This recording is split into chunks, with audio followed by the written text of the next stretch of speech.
Hello students, मैं explain कर रही हूँ chapter 2 cell the building block of life for class 9 science from new NCERT syllabus 2026। And इस वीडियो में मैं एक्सप्लेन करने वाली हूँ हमारा लास्ट टॉपिक इस चैप्टर का, जो कि है cell theory the unifying principle of biology. इसके पहले जो भी टॉपिक्स है, जो भी सेल ऑर्गेनेल्स के रिलेटेड टॉपिक्स है, उस सभी टॉपिक में मैंने वीडियो बनाए हैं और सभी वीडियोस को मेरे चैनल पे अपलोड भी किए हैं। तो उस वीडियोस का नोटिफिकेशन आने के लिए आप मेरे चैनल को सब्सक्राइब कर सकते हैं। तो अभी हम स्टार्ट करेंगे, ये हमारा लास्ट टॉपिक जो कि है cell theory. So 2.5 cell theory the unifying principle of biology.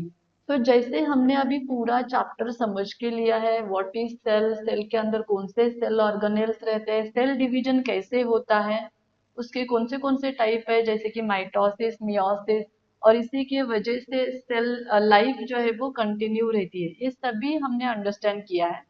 ये सब स्टडी करने के बाद अभी हम इसको कंक्लूड करेंगे सेल थ्योरी में। Cell theory explains the basic structure and function of all living organism। तो सेल थ्योरी क्या एक्सप्लेन करती है? किसी भी ऑर्गेनिजम्स के लिए, किसी भी लिविंग ऑर्गेनिजम्स और सभी लिविंग ऑर्गेनिजम्स का बेसिक स्ट्रक्चर और उसका फंक्शन एक्सप्लेन करने के लिए हमें सेल थ्योरी हेल्प करती है। In 1838, Matthias Sheldon stated that all plants are made up of cells। तो यहाँ पे तीन साइंटिस्ट है जो इम्पोर्टेंट है, जिन्होंने ये सेल थ्योरी दिया है। पहले हम देखेंगे कि जो शेल्डीन है, इन्होंने 1838 में कहा कि जो भी प्लांट्स है वो सभी प्लांट्स सेल से तैयार हुए हैं। So plants are made up of cell. ये एक जर्मन बॉटनिस्ट है जिनका नाम है Matthias Schleiden. And in 1839, Theodore Schwann found that all animals also made up of cell। तो ये जो साइंटिस्ट है श्वान, ये जर्मन जोलॉजिस्ट है। इन्होंने कहा कि जो भी एनिमल्स है वो भी सेल से ही तैयार हुए हैं। एंड बाद में 1855 में जर्मन साइंटिस्ट जिनका नाम है Rudolf वर्चॉव added that all new cells arise from pre-existing cells। और इन्होंने कहा जो भी नए सेल्स तैयार हो रहे हैं सेल डिवीजन से, वो सभी प्री एग्जिस्ट सेल से ही तैयार हो रहे हैं। मतलब जो ऑलरेडी सेल एग्जिस्ट है वही सेल डिवाइड होके न्यू सेल्स को तैयार कर रहे हैं। सो ये तीन इम्पॉर्टेंट स्टेटमेंट ये तीन साइंटिस्ट ने दिए, और ये तीनों सेंटेंस को यूज करके फिर तैयार होती है सेल थ्योरी। तो हम सेल थ्योरी को कैसे कह सकते हैं? Cell theory consist of three statement और three points. Number one, all living organisms are made up of one और मोर सेल। तो सभी लिविंग ऑर्गेनिजम्स, प्लांट्स हो या फिर एनिमल हो, वो सेल से बने हैं, और उनमें एक सेल नहीं तो बहुत सारे सेल्स हो सकते हैं। दूसरा point, the cell is the basic unit of structure and function in living beings. तो एक ऑर्गेनिज्म का स्ट्रक्चर कैसा होगा और उसके फंक्शंस क्या होंगे, ये सभी सेल्स पे ही डिपेंड है। सेल जब कंबाइन होते हैं तो एक स्ट्रक्चर डिसाइड करते हैं, और इसी सेल्स पे उसका फंक्शन भी डिपेंड रहता है। थर्ड पॉइंट है, all cells arise from pre existing cells. मतलब जो भी नए सेल्स तैयार हो रहे वो सभी सेल्स ऑलरेडी जो सेल एग्जिस्ट है उसी से तैयार हो रहे हैं। ये थे थ्री इंपॉर्टेंट स्टेटमेंट्स और points of cell theory. This theory forms the foundation of biology and explains the continuity of life through cell division.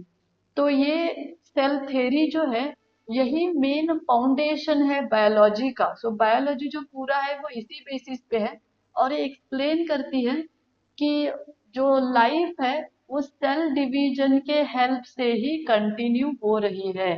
मतलब एक सेल डिवाइड होके दो सेल देते हैं, दो सेल डिवाइड होके फिर और चार सेल देते हैं, और इसी डिवीजन के हेल्प से हम अ, हमारे बॉडी में जो डेड सेल्स है, इंज्यूर्ड सेल्स है, उन सबको रिप्लेस कर सकते हैं एंड सरवाइव कर सकते हैं। एंड माइटोसिस, ये हो गया माइटोसिस। एंड मियोसिस के थ्रू हम गैमेट्स तैयार कर सकते हैं। ये गैमेट्स सेक्सुअल रिप्रोडक्शन दिखाते हैं और न्यू इंडिविजुअल को तैयार करते हैं, मतलब लाइफ कंटिन्यूटी भी दिखा सकते हैं। तो ये सेल डिवीजन ही प्रोसेस है जो इन सब के लिए रिस्पॉन्सिबल है। तो ये थी सेल थ्योरी। इसके बाद में हम देखेंगे हमारा एक लास्ट टॉपिक। सो अभी हम देख रहे हैं 2.5.1, do cells grow and reproduce forever. So cells grow होते हैं ऐसे हमने कहा, सेल्स डिवाइड होते हैं ऐसे हमने कहा। सो ये जो सेल है इसका जो डिवीजन है वो फॉरएवर रहता है क्या, मतलब कंटिन्यू सेल डिवीजन होता ही रहता है क्या, ये हम देखने वाले हैं। Cells have definite lifespan. They grow, divide, and perform specific functions and die when they are no longer needed. So हमारे बॉडी में जो सेल है वो हर एक सेल को एक स्पेसिफिक लाइफ स्पैन है। हर सेल्स को अलग अलग लाइफ स्पैन रहते, थोड़े सेल्स 5 डेज तक रहते, थोड़े सेल्स 9 डेज तक रहते, थोड़े सेल्स 2 वीक्स 120 डेज ऐसे भी रहते हैं। तो उसका एक डेफिनेट लाइफ स्पैन है, उस लाइफ स्पैन तक वो ग्रो होते हैं। जब वो ग्रो होते हैं तो वो डिवाइड होते हैं एंड वो एक उनको दिया हुआ जो भी उनका काम है वो काम अपना काम कर लेते हैं। और जैसे ही उनका लाइफ स्पैन खत्म होता है, उनका काम खत्म होता है, वो डेड होते हैं, क्योंकि उसकी अभी जरूरत हमारे बॉडी को नहीं है। जब उनकी जरूरत नहीं रहती तो वो डेड होते हैं और उनको रिप्लेस करने के लिए फिर दूसरे सेल्स फिर से डिवाइड करते हैं। So, dead cells are replaced by new cells to maintain the body proper functioning. So, जैसे कि मैंने आपको बोला, जैसे ही ओल्ड सेल डेड होते हैं उनको रिप्लेस करने के लिए फिर से सेल डिवीजन होते हैं और नए सेल्स तैयार होते हैं। इसीलिए हमारे बॉडी का प्रॉपर फंक्शनिंग, नॉर्मल फंक्शनिंग चलता रहता है। In animal cells, cell division usually stops when cell touches neighboring cells, a process called contact inhibition. So animal cells में जब कोई सेल ग्रो हो रहा है तो ग्रो होते होते जब वो नेबरिंग सेल्स को टच करेगा, अगर ये एक सेल है, ये एक सेल है और ये एक सेल है, जब ये सेल ग्रो होते होते इस नेबरिंग सेल्स को टच करेगा तब उसका सेल डिवीजन का जो प्रोसेस है वो रुक जाएगा, स्टॉप होता है। इसी प्रोसेस को हम बोलते हैं कांटेक्ट इनहिबिशन। सो सेल डिवीजन कब स्टॉप होता है, जब ये सेल अपने नेबरिंग सेल्स को टच करता है। जैसे ही नेबरिंग सेल्स को टच करेगा इस सेल का सेल डिवीजन, सेल डिवाइड होने का जो प्रोसेस है वो स्टॉप हो जाएगा। Cancer cells lose this control and continue dividing uncontrollably, forming tumor. So cancer के केस में क्या होता है, अगर ये एक टिश्यू है, अगर ये एक टिश्यू है, यहाँ पे बहुत सारे सेल्स हैं। सो पर्टिकुलर अगर ये इमेजिन करो, ये सेल जब ये सेल डिवाइड हो रहा है तो 2, 4, 8 ऐसे कंटिन्यू डिवीजन होते जाता है।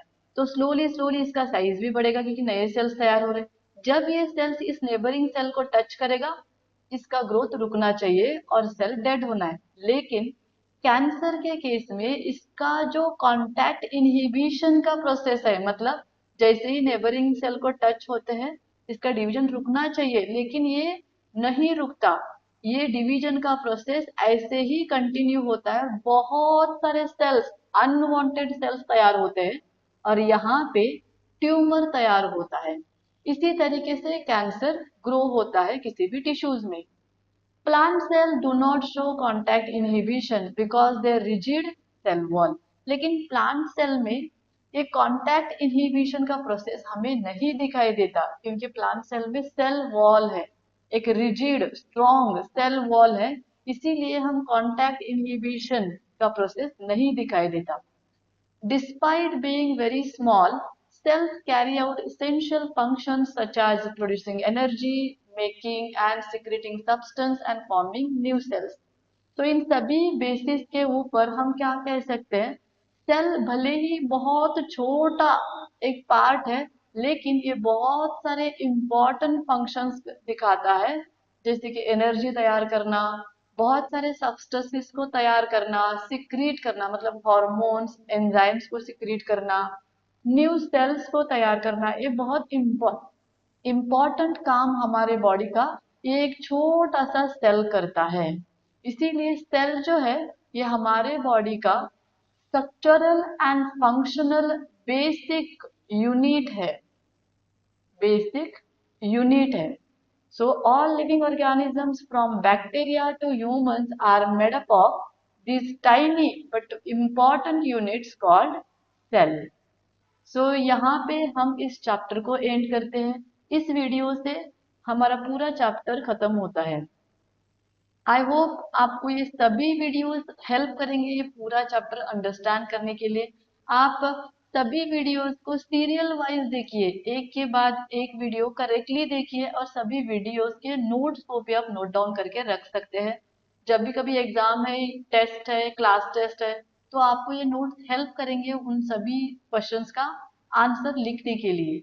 तो इन सभी वीडियो से आपको अगर थोड़ा भी हेल्प हो रहा है तो मेरे वीडियोस को लाइक कीजिए, फ्रेंड्स के साथ शेयर कीजिए एंड मेरे चैनल को प्लीज सब्सक्राइब कीजिए। जो भी आपको डाउट्स है उन डाउट्स को भी आप मेरे वीडियोस में कमेंट कर सकते हैं। Thank you so much.